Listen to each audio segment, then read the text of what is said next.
Lembro de algumas vezes aqui nesta coluna haver tratado deste assunto, uma delas em 11 de outubro de 2019, ano passado, portanto, em função de uma excelente reportagem que parece se comprovar, parece se verificar, muito atacada também essa reportagem, do Felipe Moura Brasil na revista Cruzoé, que tratava de mostrar como se estruturava o chamado gabinete do ódio, que eu gosto de chamar, para além do papel do gabinete, de milícia digital bolsonarista. Eu tenho um exemplo pessoal que eu gostaria de dar aqui sobre como funciona essa milícia digital.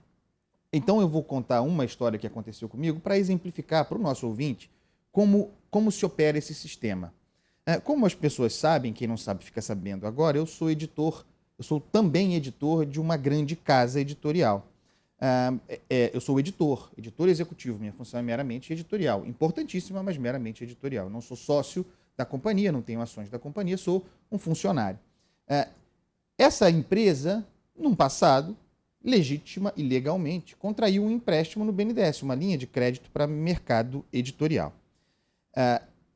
Qual foi a fake news que se costurou contra mim e contra a editora em função da minha atividade jornalística, criticando, isso ainda em 2018, período de campanha, criticando Jair Bolsonaro, apontando incoerências, fazendo papel jornalístico, de que eu estaria atacando... Vejam como funciona a articulação, como se consertam fatos reais na origem para criar uma teoria da conspiração e, portanto, uma mentira, desonrando as pessoas e as empresas.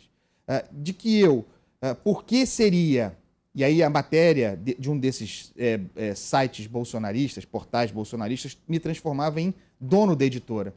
Por que eu seria dono de uma editora que tinha empréstimos no BNDES, empréstimos legais, contraídos antes da minha entrada na editora, aliás, diga-se? Por causa dessa relação, eu estaria atacando Jair Bolsonaro porque eu não queria que a mamata acabasse. Porque Jair Bolsonaro viria para acabar com a jorração de dinheiro para empresas privadas, como se essa não fosse, aliás, legalmente a função do BNDES, né, de ajudar o setor produtivo, o desenvolvimento do setor produtivo. Então, você tinha dois elementos de realidade, o fato de eu ser editor dessa empresa, então eu me transformei em sócio da empresa na versão que circulou e que me prejudicou imensamente, e a editora estaria me usando para defender os seus interesses junto ao poder público, porque Bolsonaro viria para acabar com a mamata. É assim que funciona essa rede, é uma rede de desinformação e de desonra em prol do projeto de poder bolsonarista. Estou falando de algo que aconteceu contra mim, um dos exemplos, ainda em 2018. E isso acontecendo a partir de prepostos em gabinetes de políticos ligados ao presidente da República. No caso, um deles atuando, segundo se diz agora, a partir das contas derrubadas pelo Facebook, mas isso já é falado há muito tempo, foi falado por Bebiano, foi falado por Santos Cruz, um desses agentes da mentira, da desinformação, operando desde dentro do Planalto, do Palácio do Planalto, mas operando no mesmo andar em que trabalha o presidente Jair Bolsonaro. A questão pendente agora, e é a questão pendente há muito tempo, porque nós estamos ainda bem na ponta desse iceberg, para usar o clichê. A questão pendente é a financeira. Para além do já absurdo financiamento dessas atividades com verbas de gabinete, com dinheiro público, porque assim o pessoas que estão lotadas em gabinetes de parlamentares, ou mesmo, no caso, a se confirmar, do Planalto, fazendo isso durante o expediente, tendo essa como a sua função, operando com dinheiro público desde estruturas públicas. Para além disso, se haveria outro mecanismo de financiamento dessa atividade. É o que se investiga em todo lugar, é o que se investiga na tal CPMI das fake news, que, com todas as desculpas, me parece ser conduzida de maneira incompetente. É o que acontece, é o que se procura no tão famoso inquérito das fake news, que tem problemas de arbitrariedade decorrentes da sua origem bastante duvidosa, da sua origem que me parece inconstitucional. Tem um inquérito sobre atos antidemocráticos. É muito interessante como o Facebook, e aí falando de empresa privada, como o Facebook categorizou a atividade desse gabinete do ódio ou das milícias digitais bolsonaristas, que seria o comportamento inautêntico, comportamento inautêntico coordenado, portanto, fraude. É importante a ideia de coordenação, a ideia de que há uma cadeia de coordenação de informação, de propagação de informação. Fato novo, para concluir, pessoal, é que essa revelação veio de uma empresa privada, de uma rede social,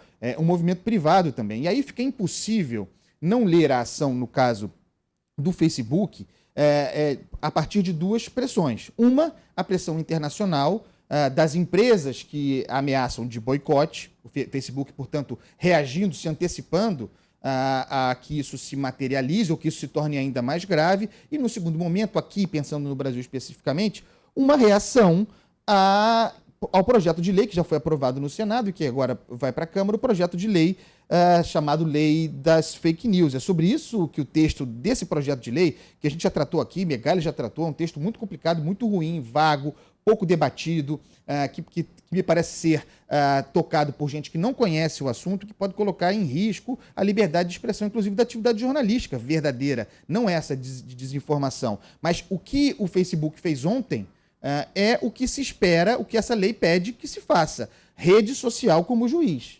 Por fim, duas coisas. O silêncio de Jair Bolsonaro, diante de tudo isso que aconteceu, me parece uma novidade mesmo, das outras vezes em que se mexeu com a sua base de apoio, inclusive com acusações para alguém que está no seu governo, no Palácio do Planalto, a 20 metros do seu gabinete, Jair Bolsonaro quieto, e esperar também para ver como esse fato, gerado por uma empresa privada, impactará, estimulará a CPMI das fake news, que está dormitando, a meu ver, bem, porque ela é muito mal feita e muito mal conduzida, e o inquérito das fake news, né? Porque desde que houve aquela sessão que tratou da sua constitucionalidade, declarando a constitucionalidade, mas limitando o seu campo de atuação, limitando o objeto investigado, desde então o inquérito não se manifestou mais. Desde então o inquérito está em silêncio, e em silêncio estão todos. Vamos ver se haverá algum ruído a partir daí. A ver.